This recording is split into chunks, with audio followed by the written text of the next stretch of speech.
வணக்கம்.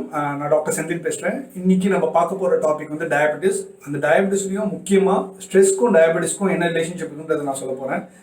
ஜென்ரலாக பார்த்தீங்கன்னா டயபெட்டிஸ் எதனால் வருதுன்னு கேட்டிங்கன்னா, ஃபேமிலி ஹிஸ்ட்ரி இருக்குது. எங்கள் தாத்தாக்கு இருந்தது, எங்கள் அப்பாவுக்கு இருந்தது, எங்கள் அம்மாவுக்கு இருந்தது, அதனால் வருது டாக்டர் எனக்கு, இல்லை வந்துச்சு டாக்டர் அப்படின்னு சொல்லுவாங்க. இல்லை என்னோட லைஃப் ஸ்டைல் சரியில்லை doctor, over eating, lack of exercise, அதனால் ஒபிசிட்டி வந்தது, அதனால் டயபெட்டிஸ் வந்தது அப்படின்ற மாதிரி சொல்லுவாங்க. நிறைய பேர் மறந்துடுற விஷயம், stress is also one of the important reason for diabetes.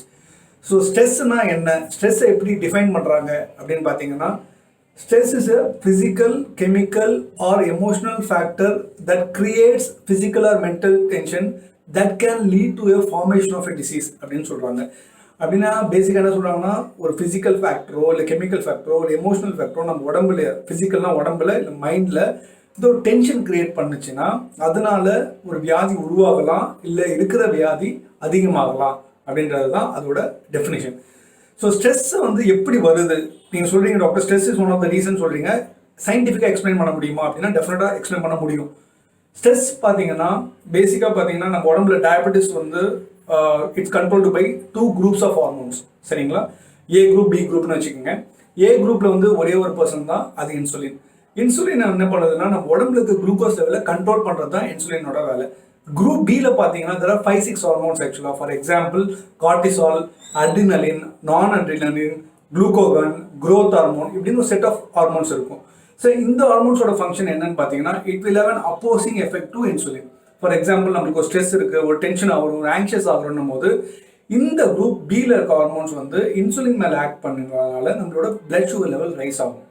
So stress வந்து வந்துட்டு போகுது, இல்லை கொஞ்சம் வந்து போகுது அப்படின்னா பிரச்சனை கிடையாது. பட் பர்சிஸ்டண்ட்டாக எலிவேட்டடாகவே இருக்குது. சில பேர் பார்த்தீங்கன்னா எப்பவுமே உருன்னு இருப்பாங்க, டென்ஷனாகவே இருப்பாங்க, பதட்டமாகவே இருப்பாங்க.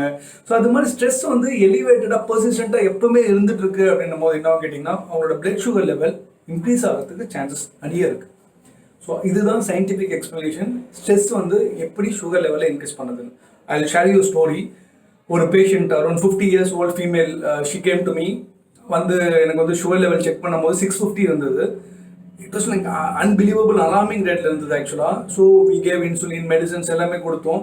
பட் அது என்ன தான் கொடுத்தாலும் ஒரு 3-4 months பார்த்தீங்கன்னா அது அப்படியே ஒரு 300, 350, 400 லெவல்லே தான் ஃப்ளக்சுவேட் ஆகிருந்ததுனால அது கம்மியாக ஆகலை. So suddenly after 4-5 months she came back and சொன்னாங்க, டாக்டர் எனக்கு இப்போ சுகர் லெவல் செக் பண்ணுங்க doctor, I am feeling better அப்படின்னாங்க. சுகர் லெவல் செக் பண்ணும்போது it has come down to 130, 140, 150 வந்துட்டு இருந்தது. we were like surprised. அவங்க கிட்ட கேட்டோம் என்ன ஆச்சு அப்படின்னும் போது கொஞ்சம் டீட்டெயில்டாக அவங்க கிட்ட கேட்கும் போது she opened that actually she was in a tremendous stress actually because her husband had an affair with another woman actually. So she came to know she was depressed. ரொம்ப கஷ்டப்பட்டு ரொம்ப மன உளைச்சல் இருந்த டாக்டர், அது நான் வெளியிலும் சொல்ல முடியல. But now recently she got transferred and she left the place actually. So she disappeared, stress disappeared and diabetes disappeared. So இது வந்து ஒரு படத்தில் ஒரு ஸ்கிரிப்டில் ஒரு ஸ்டோரி மாதிரி இருக்கலாம், but this is the fact ஆக்சுவலாக. ஸோ ஸ்ட்ரெஸ் வந்து ரொம்ப ரொம்ப ரொம்ப ரொம்ப முக்கியமான காரணமாக இருக்குது ஆக்சுவலாக டயபெட்டிஸில். ஸோ இந்த ஸ்ட்ரெஸ்ஸை எப்படி நம்ம டீல் பண்ணலாம் அப்படின்றது பார்த்தீங்கன்னா, ஜென்ரலாக பார்த்தீங்கன்னா நிறைய பேர்கிட்ட கேட்டீங்க, பேஷண்ட் கிட்டே வராங்க, அவங்ககிட்ட கேட்டால் நீங்கள் ஸ்ட்ரெஸ் ஏதாவது இருக்கா, டாக்டர் இல்லை டாக்டர் நான் நல்லா இருக்கேன் டாக்டர், ஜாலியாக இருக்கேன் டாக்டர், சந்தோஷமாக இருக்கேன் டாக்டர்ன்றாங்க. ஸோ ஃபஸ்ட்டு ஸ்ட்ரெஸ் இருக்குதுன்றது அவங்க வந்து ஒத்துக்க மாட்டேங்கிறாங்க. அது ஒத்துக்கிட்டு ஏதோ வியாதி, நான் பதட்டமாக இருக்கிறது வெளியில் தெரியுது எல்லாருக்கும் அப்படின்ற மாதிரி நினச்சிக்கிறாங்க. ஸோ ஒரு விஷயம் நல்லா புரிஞ்சுக்கணும், இந்த உலகத்தில் இந்த மாடர்ன் வேர்ல்டில் ஸ்ட்ரெஸ் வந்து எல்லாருக்குமே இருக்கும். பட் அது வந்து நம்ம எப்படி எடுத்துக்கிறோம், அது ஒரு சேலஞ்சாக எடுத்துக்கிறோமா, ஒரு த்ரெட்டாக எடுத்துக்கிறோமா அப்படின்றது தான் பயம். ஒரு small amount of stress or anxiety or ஒரு இன்செக்யூரிட்டி ஃபீலிங் வந்து ரொம்ப நல்லது. ஏன்னா நம்ம பர்ஃபார்மன்ஸ் அப்போ தான் வெளிப்படும் ஆக்சுவலாக. ஸோ அதனால் ஒரு குறிப்பிட்ட லெவல் ஸ்ட்ரெஸ் இருக்கிறது நல்லது. பட் அது ரொம்ப பெருசாகி நம்ம உடம்புக்குள்ளேயே வந்து அது மனசுக்குள்ளேயே போட்டு குழப்பி அது ரொம்ப பூதாகரமாக ஆகும்போது தான் பெரிய பிரச்சனை நடக்கும். ஃபார் எக்ஸாம்பிள் சச்சின் டெண்டுல்கர் இப்போ பேட்டிங் ஆடும்போது கூட ஒரு லிட்டில் பிட் ஆஃப் ஆங்ஸைட்டி, எனக்கு ஸ்ட்ரெஸ் இருக்குது அப்படின்ற மாதிரி சொல்கிறாரு. அவரே சொல்லும் போது அப்போ நம்மலாம் எந்த லெவலில் இருக்குன்றது யோசிப்பாங்க.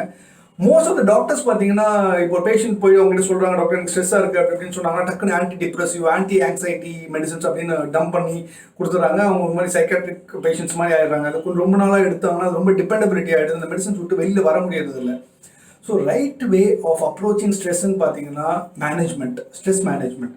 எப்படி டாக்டர் ஸ்ட்ரெஸ் மேனேஜ்மெண்ட் அப்படின்னா ஒன்றும் பெருசாக ராக்கெட் சயின்ஸ்லாம் கிடையாது. ஃபேமிலி கூட டைம் ஸ்பெண்ட் பண்ணுறது, ஷேர் பண்ணுறது அவங்களோட ஃபீலிங்ஸை, யோகா பண்ணுறது, மெடிடேஷன் பண்ணுறது, தூக்கம் நல்லா தூங்குறது, காலையிலேருந்து எக்ஸசைஸ் பண்ணுறது, இந்த ஃப்ரைட் ஐட்டம்ஸ், ஃபேட்டி ஃபுட்ஸ்லாம் அவாய்ட் பண்ணுறது, ஸ்வீட்ஸ் ரொம்ப அப்நார்மல் இன்டேக் அவாய்ட் பண்ணுறது. ஸோ இது மாதிரி பெரிய ஒரு மாதிரி ரொம்ப காம்ப்ளிகேட்டட் கிடையாது, எல்லாமே நம்மளுக்கு தெரிஞ்சது தான். ஸ்டிக் டு பேசிக்ஸ்னு வாங்க இல்லையா, இந்த மாதிரி விஷயங்கள் பண்ணாலே நம்ம டயபெட்டிஸை நல்ல கண்ட்ரோலில் எடுத்துகிட்டு வரலாம். ஸோ ஃபஸ்ட்டு வந்து டிப்ஸ்ன்னு கேட்டிங்க அப்படின்னு கேட்டிங்கன்னா, first accept what ever has happened. ஒரு விஷயம் நடந்துச்சுன்னா அதை அக்செப்ட் பண்ணிவிடுங்க. அது நடந்து முடிஞ்சிடுச்சு, அது நம்ம எதுவுமே பண்ண முடியாது. டைம் மேனேஜ்மெண்ட், நிறைய பேர் இப்போ பார்க்குறேன் இந்த டைம் மேனேஜ்மெண்ட் இல்லை, பதட்டமாகவே இருக்காங்க. காலைல 6 மணிக்கு எழுந்துக்கணும்னு நினைக்கிறேன் டாக்டர், ஆனால் 7 மணிக்கு தான் எழுந்துக்கிறேன், 8 மணிக்கு தான் எழுந்துக்கிறேன். ஸோ அந்த stress starts from the morning.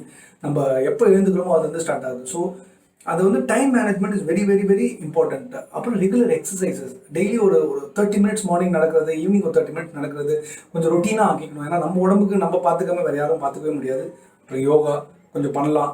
யோகான்றதெல்லாம் பண்ண முடியாது டாக்டர்ன்றது கொஞ்சம் ட்ரை பண்ணலாம். ஒரு 15-20 மினிட்ஸ் கொஞ்சம் கண்ணை மூடிட்டு உட்காரலாம். நல்லா தூங்கணும். ஆக்சுவலாக அட்லீஸ்ட் ஒரு 5 to 6 hours sleep is very very important. Seek support. ஏதோ பிரச்சனை இருக்குது, ரொம்ப ஸ்ட்ரெஸ்ஸாக இருக்கேன் அப்படின்ற மாதிரி ஃபீல் பண்ணிங்கன்னா அட்லீஸ்ட் உங்கள் ஒய்ஃப் கிட்ட இல்லை உங்கள் அப்பா அம்மா கிட்ட ஜஸ்ட் மனசு விட்டு பேசுங்க. இல்லை if you need a professional help அப்படின்னா there's no problem or there's no nothing wrong in consulting a psychologist or like ஒரு கவுன்சிலர் கிட்ட போயிட்டு you can just share your emotions. ஆக்சுவலாக அது டெஃபினட்டாக உங்கள் டயபெட்டிஸ்ன்னு சொல்ல எல்லா வியாதிகளுக்கும் இப்போது நிறைய ரிசர்ச்சர்ஸில் வந்து stress is becoming a important factor in all the diseases. So அதனால் நம்ம ஸ்ட்ரெஸ்லேருந்து சீக்கிரமாக வெளியில் வரணும், இல்லை வந்து அது வந்து நம்ம ஒரு கன்ஸ்ட்ரக்டிவாக யூஸ் பண்ணி அதை வந்து நம்மளோட க்ரோத்துக்கு இது பண்ணணுன்றது தான் அந்த வீடியோவோட பதிவு. So if you like please consider giving a Thums up and subscribe to my channel. Thank you.